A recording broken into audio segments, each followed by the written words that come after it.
اس پر کسی دلیل کی ضرورت نہیں ہے کہ یہ ناشکر ہے، یہ خود اس کا گواہ ہے۔ ذرا اپنے اندر اتر کے دیکھے کہ یہ کھڑا کہاں ہے، یہ کس قدر نعمتیں پانے کے باوجود شکوے کی زبان کھولے رکھتا ہے۔ یہ ناشکرہ ہر وقت اس کی نعمتوں کی ناشکری کرتا رہتا ہے۔ جتنی نعمتیں اس کو عطا کی، اس کو تو ہم نے جو چمکتی روشن آنکھیں دی ہیں، اس کو بولتی زبان بخشی ہے، خوبصورت چہرہ دیا ہے، قد رانا بخشا ہے، اس کو دماغ دیا ہے، دماغی قوتیں عطا کی ہیں، اور اس کو سننے والے کان دیے، اس کی زبان پہ ذائقے رکھ دیے، نظام انہضام، نظام تنفس، کیا کیا نہیں سے عطا کیا، لیکن ہر وقت یہ ناشکری کے کلمات ہی بولتا رہتا ہے۔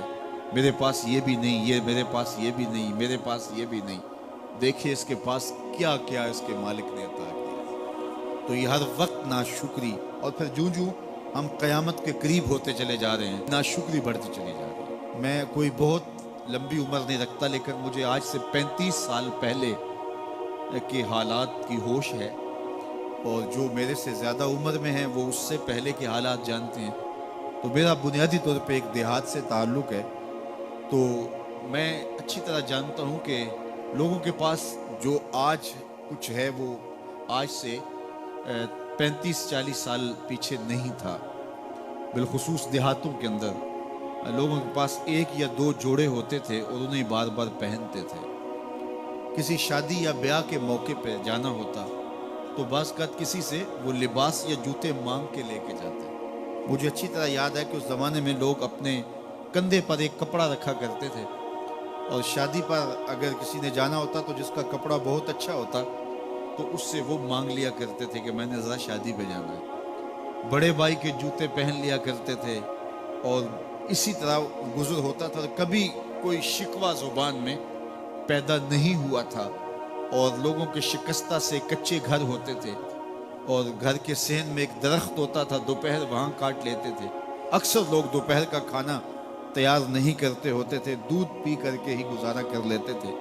صبح کو ناشتہ اور شام کو کھانا ہوتا تھا، لیکن اس کے باوجود اللہ کا شکر کیا کرتے تھے۔ یہ پچھلے دن میں گزرا تو دیکھا کہ بچے کھیل رہے ہیں اور غبارے پھوڑ رہے ہیں، اور جب غبارہ پھٹتا ہے نا تو بچے خوش ہوتے ہیں، کہہ لگاتے ہیں۔ پھر دوسرا غبارہ ہے، وہ اس سے کھیلنے لگ جاتے ہیں، اور پھر جب وہ پھٹتا تو پھر خوش ہوتے ہیں۔ تو میں ذرا رک گیا اور اس منظر کو دیکھنے لگا، اور پھر میں نے کہا کہ غبارہ پھٹتا ہے تو یہ بچے خوش ہوتے ہیں، لیکن جب ہمارا زمانہ ہوتا تھا، جب ہم بچے تھے تو غبارہ پھٹتا تھا، ہم رونے لگ جاتے تھے، کیونکہ کھیل ہی ختم ہو جاتا تھا۔ ایک ہی غبارہ ہوتا تھا 5-6 بچوں کے پاس، اور غبارہ پھٹ گیا تو کھیل ختم، تو سارے رونے لگ جاتے تھے۔ اور اب یہ غبارے پہ غبارہ پھوڑ رہے ہیں اور خوش ہو رہے ہیں، تو کہاں سے کہاں ہم آ پہنچے۔ لیکن اس زمانے میں اگر کسی سے پوچھا جاتا، لوگ پیدل سفر کرتے اور لباس بھی پورے نہ ہوتے، تو جب کسی سے پوچھا جاتا کیا حال ہے تو وہ لمبا ہاتھ کر کہتا ہے اللہ کا شکر ہے۔ اس کی باڈی لینگویج بتاتی تھی کہ وہ اس کا رواں رواں اللہ کا شکر ادا کر، تو اس کا لہجہ بتاتا تھا، اس کا انداز بتاتا تھا کہ وہ اللہ کا شکر کس گہرائی قلب سے کر رہا ہے، تو وہ کہتا ہے اللہ کا شکر ہے۔ اور آج جب کہ اتنی نعمتیں لوگوں کو میسر ہیں، اتنا کچھ نصیب ہے، عالی نصب گھروں میں رہتے ہیں، لمبی لمبی گاڑیاں ہیں، سہولتیں ہیں، آسودگیاں ہیں، آسائشیں ہیں، مالی آسودگی ہے، رہائشی آسودگی ہے، کھانے پینے کے وافر سامان ہیں، ٹیبل پہ اتنے کھانے لگے ہوئے ہوتے ہیں کہ باری نہیں آتی کھانے کی، اور اس قدر لباس ہے کہ موسم گزر جاتا ہے اور بعض لباس بدلنے کی باری نہیں آتی۔ لیکن اس کے باوجود کسی سے پوچھے جناب کیا حال ہے، آسودہ حال شخص سے بھی پوچھے تو وہ بھی بڑے آہستگی سے کہتا ہے بس چل ہی رہا ہے۔ تو وہ زمانہ تھا کہ جب لوگوں کے پاس کچھ تھا نہیں تو لمبا ہاتھ کر کے کہتے، تشکر کا لہجہ کتنا دل آویز تھا، اللہ کا شکر ہے۔ اور آج کہتے بس گزر ہو ہی رہی ہے، بس چل ہی رہا ہے۔ تو ناشکری بڑھتی چلی جا رہی، اتنا کچھ ہونے کے باوجود جو ہے وہ ان کا بھی چل ہی رہا ہے۔ تو کہا ان الانسان لربہ لکنود، بے شک انسان اپنے رب کا ناشکر ہے۔ اتنی نعمتیں کھانے کے باوجود، اتنی دولتیں سمیٹنے کے باوجود، اتنی عزتیں پانے کے باوجود، اتنی آسائشیں حاصل کر چکنے کے باوجود، دولت کے اتنے انبار رکھنے کے باوجود، اس کی زبان بولتے ہوئے کتنے بخل سے کام لیتی ہے کہ بس گزر اوقات ہو ہی رہی ہے۔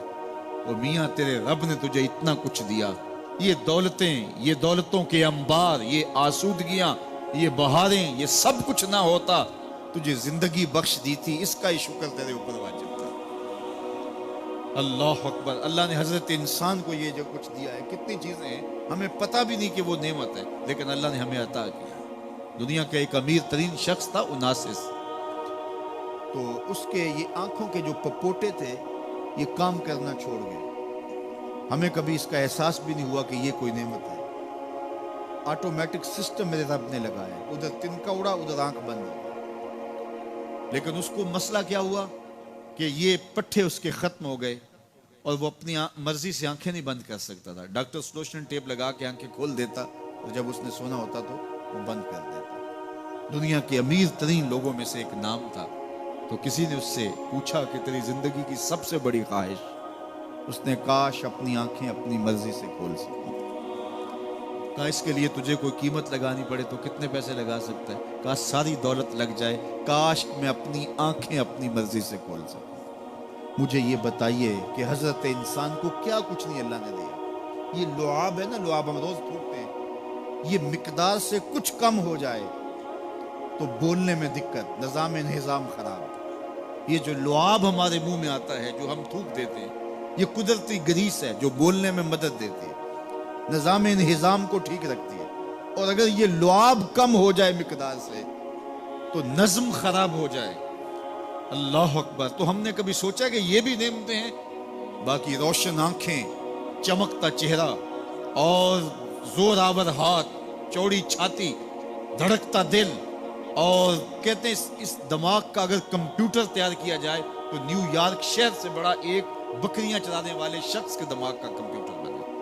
یہ حضرت انسان کو اللہ نے اتنا کچھ دیا ہے، اور پھر اس کو نعمتیں دی، عزتیں دی، جائیدادیں، زمینیں، لمبی لمبی گاڑیاں، عالی نسب پلازے، کتنا کچھ دیا۔ پھر خوبصورت اولادیں دی، کیا تسکین قلب کے لیے رکھا اس نے۔ تو اس کے باوجود بھی یہ کہہ رہا ہے بس چل رہا ہے، گزر اوقات ہو رہی ہے۔ ان الانسان لربہ لکنود۔ انسان اپنے رب کا کتنا ناشکر ہے، اس نے کیا کچھ اسے عطا کیا، کیا کچھ عطا کیا، لیکن یہ شکر کا کلمہ بھی نہیں بولتا، بخل سے کام لیتا ہے۔ تو کہا یہ ناشکرہ ہے، اور اس پر کوئی خارج سے دلیل لانے کی ضرورت بھی نہیں ہے۔ وَإِنَّهُ عَلَىٰ ذَلِكَ لَشَهِيدٌ۔ اور یہ خود اس پہ گواہ ہے۔ ذرا اپنے اندر اتر کے دیکھے تو یہ کتنا بخل کرتا ہے شکر ادا کرنے میں، اسے خود سمجھ آ جائے گا۔ وَإِنَّهُ لِحُبِّ الْخَيْرِ لَشَدِيدٌ۔ اور اس کی ایک خصلت یہ ہے کہ یہ دولت کی محبت میں بڑا سخت ہے۔ دولت کی محبت یہ بہت زیادہ اپنے سینے میں پال چکا ہے، اور یہ دولت اس کی محبوبہ بن گئی ہے۔ دولت تو اس کی ضرورت ہونی چاہیے تھی، لیکن اس نے اس کو اپنی محبوبہ بنا لیا۔ وَإِنَّهُ لِحُبِّ الْخَيْرِ لَشَدِيدٌ۔ اس کو محبت زر شدت سے ہو گئی ہے، صبح سے شام تک اس کا وظیفہ ہی یہی ہے۔ اس کی زندگی کے اندر منصوبے یہ چلتے ہیں۔ اللہ نے اتنا نوازا ہوا ہے، اس کی ساری زندگی آسودگی سے گزر سکتی جتنا اس کے پاس موجود ہے، لیکن اس کے باوجود ہر وقت اس کے دماغ کے فیتے پہ یہی چلتا ہے، اور یہی کہانی چلتی ہے، یہ زیادہ کیسے ہو، یہ زیادہ کیسے ہو، یہ زیادہ کیسے ہو۔ اس اضطراب نے اس کو بے چین کر دیا ہے، اور خواہش زر نے، حوث زر نے اس کا چین چھین لیا ہے، اور اتنی محبت جاگزی ہو گئی اس کے دل میں کہ اللہ کی محبت کے لیے اس کے دل میں جگہ ہی نہیں بچی۔ وَإِنَّهُ لِحُبِّ الْخَيْرِ لَشَدِيدٌ۔ اللہ اکبر۔ اب پہلے گھوڑوں کی اداؤں کی قسمیں کی، پھر اس کے بعد حضرت انسان کی یہ جو بڑی خامیاں تھیں، جو خامیاں جڑ ہیں اس کی باقی خامیوں کی، ان کو بیان کیا۔ ایک تو ناشکرہ ہے، جو ملا ہے اس پہ یہ شکر ادا نہیں کرتا، حالانکہ اگر وہ شکر ادا کرے، رب کا وعدہ ہے کہ اگر تم شکر ادا کرو گے میں اور زیادہ دوں گا۔ ایک تو یہ شکر نہیں کرتا، اور دوسرا یہ ہے کہ دولت کی محبت اس کے رگو ریشہ میں رچ بس گئی ہے۔ بلکہ اللہ تعالیٰ نے ان بد نصیب لوگوں کی کہانی بیان کرتے ہوئے کہا جو دولت کو مقصود ہی بنا بیٹھے. الذی جمع مالا وعدد. یہ وہ بد نصیب لوگ ہیں جو مال کو جمع کرتے ہیں اور گنتے رہتے ہیں, بار بار حساب کرتے ہیں. الذی جمع مالا وعدد, مال کو جمع کیا, وعدد, اور بار بار اس کو گنتے رہے. اتنے ہو گئے, اب اتنے ہو گئے. اللہ کلا لینبذن فی الحطمہ. پہلے شرف میں الذی جمع مالا وعدد یحسب ان مالہ اخلد. یہ گمان کرتے ہیں کہ ہمارا مال ہمیں لافانی کر دے گا, مال کی کثرت سے ہم محفوظ ہو جائیں گے اور ہمارا کچھ نہیں بگڑے گا. دولت اتنی ہوگی تو ہم ہر طرح سے حفاظتوں کے ساتھ میں آ جائیں گے, ہمارا مال ہمیں لافانی کر دے گا. یحسب ان مالہ اخلد. اللہ تعالیٰ نے فرمایا کلا, ایسا ہرگز نہیں ہے. یہ تمہاری بھول ہے کہ مال تمہیں لافانی کر دے گا, مال تمہیں مرنے نہیں دے گا, مال تمہیں محفوظ کر دے گا. کلا, ایسا ہرگز نہیں ہے. بلکہ کیا ہے, لَيُنبَذَنَّ فِي الْحُطَمَةِ, ہم تمہیں پکڑ کے آگ میں ڈال دیں گے. لَيُنبَذَنَّ کے لفظ پہ اگر غور کیا جائے تو عربی میں جب ان کا جوتا پرانا ہو جاتا تو پرانا جوتا جب پہننے کے بھی قابل نہ رہتا تو اس کو اتار کے ایسے حقارت سے پھینکتے اور اس کے لیے لفظ استعمال کرتے نبذت النال, میں نے جوتا پھینک دیا. وہ جوتا جو پاؤں میں ڈالنے کے بھی قابل نہ رہے اور اتنا پرانا ہو جائے کہ اس کو اب جو ہے وہ مزید مرمت بھی نہ کروانا ممکن ہو, تو اس کو پھر پھینکا جاتا ہے اور پھر اس کو وہ حقارت سے پھینکتے ہیں, اور وہ جوتا چلتے ہوئے تنگ کرتا ہے تو پھر اس کو اتار کے حقارت سے رب پھینک دیتے ہیں. تو اس کے لیے لفظ بولتے ہیں نبذت النال, میں نے جوتا پھینک دیا. حقارت سے پھینکنے کو نبض کہتے ہیں. اور یہی لفظ اللہ تعالیٰ جل شانہ نے فرمایا کلا لینبذن فی الحطمہ. اے اہل عرب, جس طرح تم جوتا پرانا حقارت سے پھینکتے ہو, ہم حقارت سے تمہیں آگ میں ڈال دیں گے. کلا لینبذن فی الحطمہ. یہ ان مالداروں کی کہانی ہے جنہوں نے مال کو اپنا معبود بنا لیا, مال کو اپنا مقصود بنا لیا. مال مال مال, ہر قدر پامال کر دی, ہر قدر کی قربانی دے دی مال کے بدلے, اور مال ہی ان کا مقصود بن گیا. اور یہ سمجھے کہ یہ مال جو ہے وہ ان کو لافانی کر دے گا, ان کو مرنے نہیں دے گا, ان کے لیے حفاظتی حصار بن جائے گا. کلا لینبذن فی الحطمہ وما ادراک ما الحطمہ. اللہ فرماتا ہے جانتے ہو جس حطمہ میں, جس آگ میں تمہیں ڈالا جائے گا, وہ آگ کیا ہے؟ مل حطمہ, کیا تمہیں پتا ہے وہ حطمہ کیا ہے؟ پھر خود فرمایا نار اللہ الموقدۃ التی تطلع علی الافئدہ. یہ اللہ کی جلائی ہوئی آگ ہے جو دل کھا جائے گی, جو کلیجے چاٹ جائے گی. تو حب زر, یہ حب دولت اور حب دنیا, یہ تمام برائیوں کی جڑ ہے.